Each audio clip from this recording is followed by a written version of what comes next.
जय श्री श्याम आप सभी लोगों को। आई होप आप लोग ठीक होंगे। तो आज की क्लास के अंदर जो मैं डिस्कस करूंगा सेक्शन 194 डिविडेंड के बारे में बताऊंगा कि डिविडेंड क्या होता है और इस पे कितना परसेंट टीडीएस डिडक्ट होता है, कौन परसेंट टीडीएस को क्या करता है, डिडक्ट करता है। बट आपको उससे पहले मैं एक चीज बता देता हूँ कि आपको पता है कि इस सीरीज के अंदर टीडीएस के अंदर जितने भी सेक्शन है मैं सारे सेक्शन क्या करूंगा इस सीरीज के अंदर कवर करूंगा। और अगर आपको लगता है कि मेरे को सारे सेक्शन एक ही बार में डिस्प्ले करने हैं तो उसके लिए आपको गवर्नमेंट की ऑफिशियल वेबसाइट पे जाना होता है टीडीएस ट्रेसिस के नाम से। और जैसे आप इस वाली वेबसाइट पे जाओगे यहाँ पे तो पहला जो लिंक आएगा उस लिंक पे क्या कर देना, आपको क्लिक कर देना है। अब जैसे लिंक पे क्लिक करोगे तो राइट हैंड साइड में आप देखोगे यहाँ पे तो आपको यहाँ पे रेट एंड टेबल का एक ऑप्शन मिलेगा। और जैसे आप रेट एंड टेबल पे क्लिक करोगे तो यहाँ पर आपको पता है कि टीडीएस एंड सरचार्ज का रेट दिख जाता है, टीसीएस का दिख जाएगा और आपको इनकम टैक्स का दिख जाएगा। बट अभी आपको क्या करना है, आपको टीडीएस वाले सेक्शन पे ही क्लिक करके रखना है। और कौन से फाइनेंशियल ईयर का देखना है, आपको 24-25 का देखना है। और टीडीएस रेट पे क्या करना है, क्लिक करना है। और जैसे आप टीडीएस रेट पे क्लिक करोगे तो इस तरीके से एक चार्ट आपके पास सामने खुल जाएगा और जिसके अंदर सबसे पहले तो आपका एक डिस्क्रिप्शन आपको शो कर रहा होता है और यहाँ पर एक थ्रेशोल्ड लिमिट होती है। यहाँ पे company, firm, cooperative society, local authority के केस में कितना परसेंट आपका टीडीएस डिडक्ट होता है। और अगर कोई एक इंडिविजुअल या फिर एचयूएफ होगा तो उस वाले केस में कितना परसेंट आपका टीडीएस डिडक्ट होगा। और अगर आपके पास पैन कार्ड इनवैलिड या फिर पैन कार्ड नहीं है तो वहां पर कितना परसेंट टीडीएस डिडक्ट होता है। मैं ऑलरेडी यहाँ पे 2 सेक्शन कवर कर चुका हूँ। Section 192A payment of accumulated balance due to an employee और दूसरा यहाँ पे सेक्शन 193 इंटरेस्ट ऑन सिक्योरिटीज। मैं दोनों का लिंक आपको इस वाली वीडियो के डिस्क्रिप्शन में डाल दूंगा, तो उस लिंक पे क्लिक करके आप उन वीडियोस को देख सकते हो। बट आज की क्लास के अंदर हम जो डिस्कस करेंगे वो सेक्शन 194 डिविडेंड के बारे में क्या करेंगे, डिस्कस करेंगे। चलिए स्टार्ट करते हैं सेक्शन 194 डिविडेंड। तो section 194 of the income tax act 1961 specially deals with tax deducted at source on dividend paid by a company to its share holders. मतलब कि कहने का मतलब यहाँ पर यही है कि जो सेक्शन 194 होता है यहाँ पे इनकम टैक्स एक्ट 1961 का, यहाँ पे वो डिविडेंड के केस में होता है यहाँ पे। और डिविडेंड का मतलब ये होता है कि अगर कोई भी पर्सन किसी भी कंपनी के अंदर कोई भी पैसा इन्वेस्ट करता है और आफ्टर इन्वेस्टिंग अगर उस कंपनी को कुछ भी प्रॉफिट होता है तो उस प्रॉफिट का कुछ परसेंट हिस्सा एक उस पर्सन को दिया जाता है जिस पर्सन ने पैसा इन्वेस्ट किया होता है यहाँ पे, तो उसी को हम क्या बोलते हैं, डिविडेंड बोलते हैं। तो गवर्नमेंट इस वाले केस में ये बोलती है कि अगर आपको कोई भी डिविडेंड अगर आपको कोई भी कंपनी से रिसीव होता है तो उस वाले केस में जो कंपनी होती है यहाँ पे वो उस वाले केस में टीडीएस को क्या करती है, डिडक्ट करती है यहाँ पे। Who does this apply to, मतलब कि किस पर अप्लाई होता है, तो section 194 is applicable to those companies which pay dividend to their shareholders. TDS deduction is for those shareholders who receive dividend. मतलब कि यहाँ पे जो सेक्शन 194 होता है यहाँ पे उसको जो एप्लीकेबल किया जाता है वो कंपनी पर होता है यहाँ पे कि अगर कोई भी कंपनी अपने शेयर होल्डर्स को कोई भी डिविडेंड क्या करती है, पे करती है, तो उस वाले केस में जो शेयर होल्डर्स होते हैं यहाँ पे उसका वो क्या करते हैं यहाँ पे टीडीएस को क्या करते हैं, डिडक्ट करने के बाद आफ्टर दैट क्या करती है यहाँ पे पेमेंट उनको प्रोवाइड करते हैं यहाँ पे। जैसे एग्जांपल आपके सामने, if a company pay dividend to its shareholders then that company will deduct TDS on the dividend amount when it is a paying money to the shareholders। कि अगर कोई भी एक कंपनी अपने शेयर होल्डर्स को कोई भी डिविडेंड पे करती है तो उस वाले केस में जो कंपनी होती है यहाँ पे वो टीडीएस को क्या करती है, डिडक्ट करती है उस डिविडेंड अमाउंट पर यहाँ पे जो वो शेयर होल्डर्स को क्या कर रहा होता है यहाँ पे, पे कर रही होती है यहाँ पे। तो अगर मान लो मेरी कोई कंपनी है और अगर मेरी कोई कंपनी ने यहाँ पे कोई भी अमाउंट डिविडेंड क्या करिए अपने शेयर होल्डर्स को कोई भी अमाउंट पे कर दिया है तो उस वाले केस में जो कंपनी होगी यहाँ पे वो शेयर होल्डर्स का क्या करती है यहाँ पे, टीडीएस को डिडक्ट करते हैं यहाँ पे, ठीक है। व्हेन इज टीडीएस डिडक्टेड, तो टीडीएस कब डिडक्ट किया जाता है, TDS is deducted at the time of dividend payment not at the time of declaration of dividend. It means that when the company declare A dividend tax is not deducted from it but when it give the actual dividend to the shareholder then TDS is deducted। यहाँ पे तो यहाँ पे यही कहना चाह रहा है यहाँ पे एक प्रकार से कि अगर कोई भी कंपनी तभी टीडीएस को डिडक्ट करती है जब वो at the time of dividend payment करती है यहाँ पे। मतलब कि अगर मैंने आपको पे कर दिया होगा तभी जाकर वो कंपनी क्या करेगी, यहाँ पे टीडीएस को डिडक्ट करेगी। बट उसने अगर डिक्लेयर कर दिया डिविडेंड आपको कि आपको इतना अमाउंट मिलेगा तो उस वाले केस में आपका कोई भी टीडीएस आपका डिडक्ट नहीं होता यहाँ पे।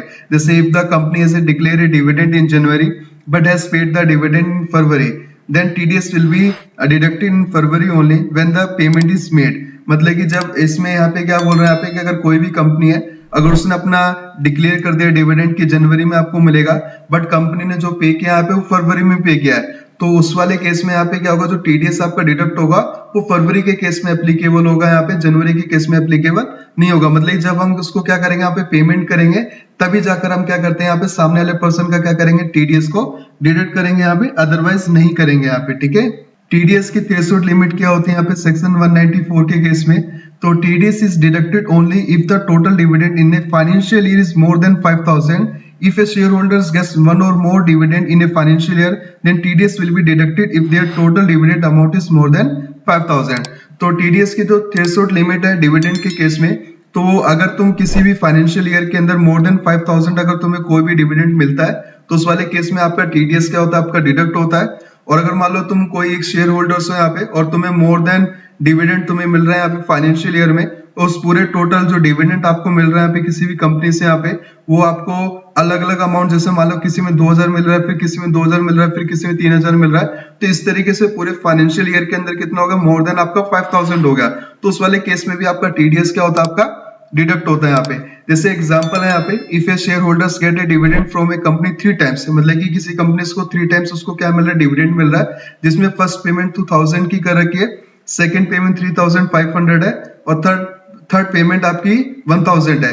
तो if the total dividend is ₹6500, then TDS will be deducted. If the total dividend is less than 5000, then TDS will not be deducted. तो यहाँ पे सिंपल सी बात है यहाँ पे कि उसका 6500 होगा, तो मोर देन 5000 उसका अमाउंट आ रहा है, तो उस वाले केस में हम क्या करेंगे, उसका TDS को क्या करते हैं, डिडक्ट करते हैं।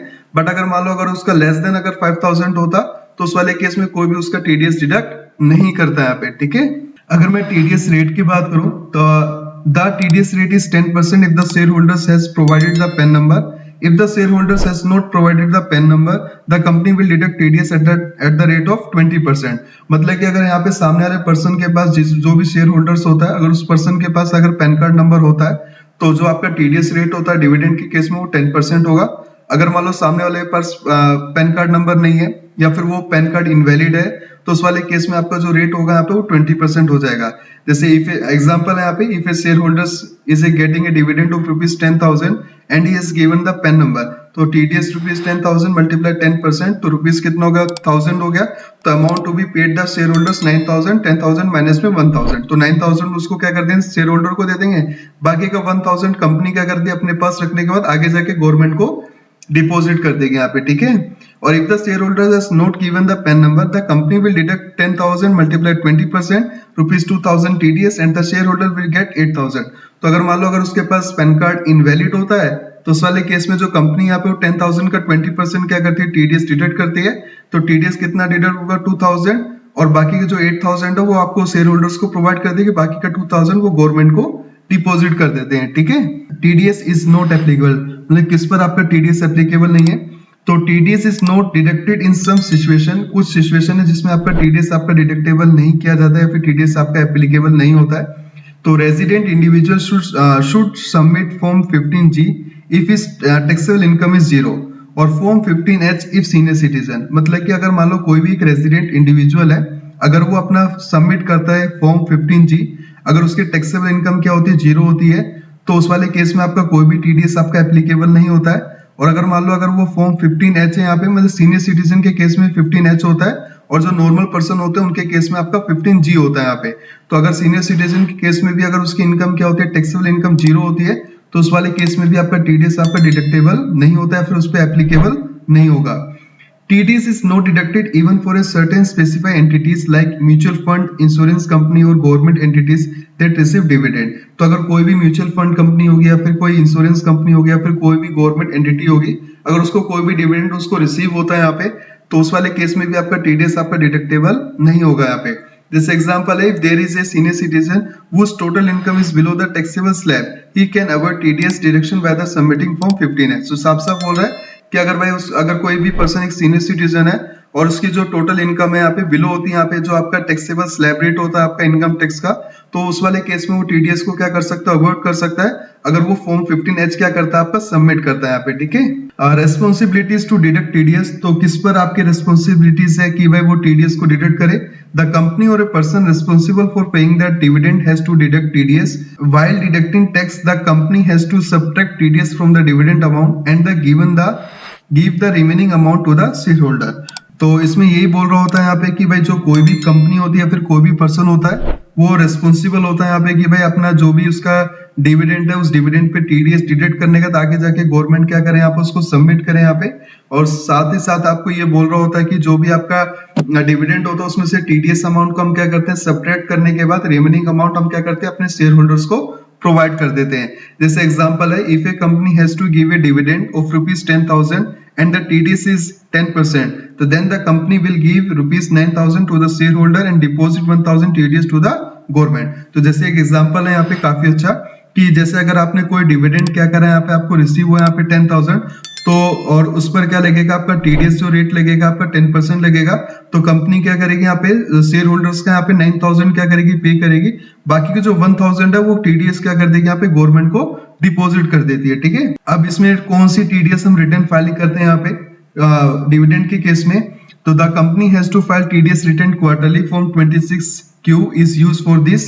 After deducting TDS, the company has to issue Form 16A, which tells the shareholder how much TDS has been deducted from them and paid to the government। तो सिंपल सी बात यहाँ पर ये बोल रहा होता है कि जो कंपनी होती है जिसने भी TDS डिडक्ट करा होता है, तो वो क्या करता है, टीडीएस को क्वार्टरली रिटर्न फाइल करता है, बट उसके लिए जो फॉर्म यूज करता है यहाँ पे वो फॉर्म 26Q होता है। और जो भी आपका टीडीएस क्या होता है, डिडक्ट होता है, तो कंपनी क्या करती है, यहाँ पे एक इशू करती है फॉर्म 16A, जो आपको बताता है यहाँ पे शेयर होल्डर्स को, भाई मेरा कितना टीडीएस क्या करा गया, यहाँ पे डिडक्ट किया गया है मेरी इनकम से यहाँ पे, या फिर मेरे डिविडेंड से यहाँ पे, और कितना यहाँ पे डिपॉजिट किया गया यहाँ पे गवर्नमेंट को यहाँ पे। जैसे एग्जांपल है, if a company pays ₹10,000 to dividend and deduct TDS, then the company has to file form 26Q तो quarterly and issue form 16A to the shareholder। तो अगर कोई भी कंपनी अगर 10,000 क्या करती है, पे करती है, तो उसमें डिविडेंड उसमें टीडीएस क्या होता है, आपका डिडक्ट होता है। और साथ ही साथ जो कंपनी होती है यहाँ पे वो फाइल करेगी फॉर्म 26Q की क्वार्टरली रिटर्न, और फिर वो फॉर्म 16A भी क्या करती है, अपने इशू करती है अपने शेयर होल्डर्स को, ठीक है। टीडीएस पेमेंट टू गवर्नमेंट है, the company has to deposit the TDS deducted in the government account within the prescribed time. If the company does not deposit the TDS on time after deducting, तो then a penalty can also be impose on the company. तो अगर मान लो अगर कोई भी company क्या करती है, यहाँ पे टीडीएस को क्या करती है, डिडक्ट करती है, तो अगर वो क्या करती है, यहाँ पे एक प्रिस्क्राइब टाइम दे रखा होता है गवर्नमेंट ने कि भाई इतने टाइम पर आपको क्या करना है, अपने टीडीएस का अमाउंट आपको क्या करना होता है, जो भी डिडक्ट करा होता है वो आपको डिपॉजिट करना होता है। अगर मान लो अगर आपकी जो कंपनी जिसने टीडीएस को डिडक्ट करा है, अगर वो उस टाइम पीरियड तक अगर वो टीडीएस को डिपॉजिट नहीं कर पाती है, तो फिर जो भी रूल्स लिखी हुई है यहाँ पे इनकम टैक्स एक्ट के अंदर कि भाई आपको इतना आपको पेनल्टी देना पड़ेगा, तो फिर वो सारी की सारी पेनल्टी आपकी कंपनी के ऊपर इम्पोज हो जाती है।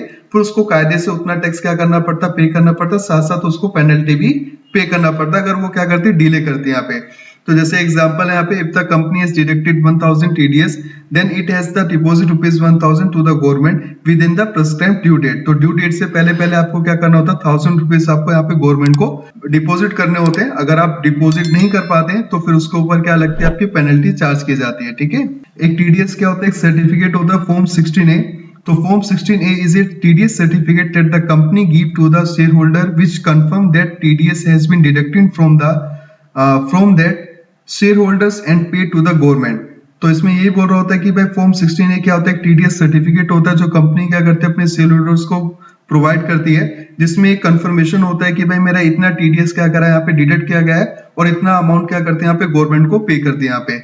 और share holders can use this certificate in their income tax return. तो साथ साथ अगर शेयर होल्डर्स को क्या प्रॉफिट होता है, क्या बेनिफिट होता है, तो जब वो अपना इनकम टैक्स रिटर्न क्या करेगा, पर्सन फाइल करेगा, तो उस वाले केस में उसको रिफंडेबल क्या हो जाता है, यहाँ पे क्लेम हो जाता है, जो भी उसका टीडीएस उसका क्या गया होता है, यहाँ पे डिडक्ट किया होता है यहाँ पे, ठीक है। समरी में हमने अभी तक क्या क्या पढ़ा है, तो समरी इसकी यही यहाँ पे। तो सबसे पहले बार टीडीएस रेट जो होता है आपका 10% होता है। अगर पैन कार्ड अगर आपके पास है, अगर पैन कार्ड नहीं है या फिर पैन कार्ड नहीं मिला आपको या पैन कार्ड नहीं बना है, तो उस वाले केस में आपका 20% होता है। अगर मैं लिमिट की बात करूं यहाँ पे, तो पूरे फाइनेंशियल ईयर के अंदर कितनी होती है यहाँ पे, अगर मोर देन 5,000 है तो उस वाले केस में आपका टीडीएस क्या होता है, डिडक्ट होता है रेट ऑफ 10% के हिसाब से। अगर लेस देन 5000 अमाउंट होता है तो उस वाले केस में आपका कोई भी टीडीएस एप्लीकेबल नहीं होगा यहाँ पे। डिडक्शन की जो टाइमिंग होती है यहाँ पे, तो at the time of dividend अगर हम पे करते हैं तब जाकर आपका क्या होता है, ये टीडीएस एप्लीकेबल होता है। अगर आपका डिक्लेरेशन कर रहे हो कि भाई हम इतना अमाउंट देंगे, डिक्लेयर कर रहे हो यहाँ पे, तो उस वाले केस में आपका कोई भी टीडीएस डिडक्ट नहीं होता है यहाँ पे, ठीक है, कोई भी टीडीएस डिडक्ट नहीं होता। Who deduct TDS? The company or person responsible for paying the dividend is responsible for deducting TDS. तो भाई कौन पर्सन TDS को डिडक्ट करता है? तो वो पर्सन TDS को डिडक्ट करता है जो डिविडेंड क्या कर रहा होता है, प्रोवाइड कर रहा होता है, या फिर कोई भी कंपनी होगी या फिर कोई भी पर्सन हो सकता है। एग्जाम्पशन इसके अंदर यही है कि अगर कोई भी एक रेजिडेंट इंडिविजुअल होता है तो अगर वो फॉर्म 15G और फॉर्म 15H क्या करता है यहाँ पे सबमिट कर देता है, तो वो टीडीएस को क्या कर सकता है, अवॉइड कर सकता है यहाँ पे। क्वार्टरली फाइलिंग आपको पता होनी चाहिए आगे कि जो टीडीएस की जो क्वार्टरली फाइलिंग होती है वो फॉर्म 26Q की होती है, और जो फॉर्म 16A होता है यहाँ पे वो इशू होता है यहाँ पे शेयर होल्डर्स को, जिसमें एक प्रॉपर इंफॉर्मेशन गिवन होती है कि भाई मेरा इस टीडीएस के थ्रू या फिर इस 10 नंबर के थ्रू मेरे टीडीएस का अमाउंट क्या करा गया यहाँ पे, डिडक्ट किया गया यहाँ पे, और आगे जाके यहाँ पे डिपॉजिट किया गया गवर्नमेंट के पास। आई होप आप लोगों ने वीडियो को पूरा देखा होगा, और अगर आपको लगता है कि ये वीडियो मेरे लिए हेल्पफुल है तो प्लीज चैनल को लाइक करना, सब्सक्राइब करना, शेयर करना मत भूलना। Thank you.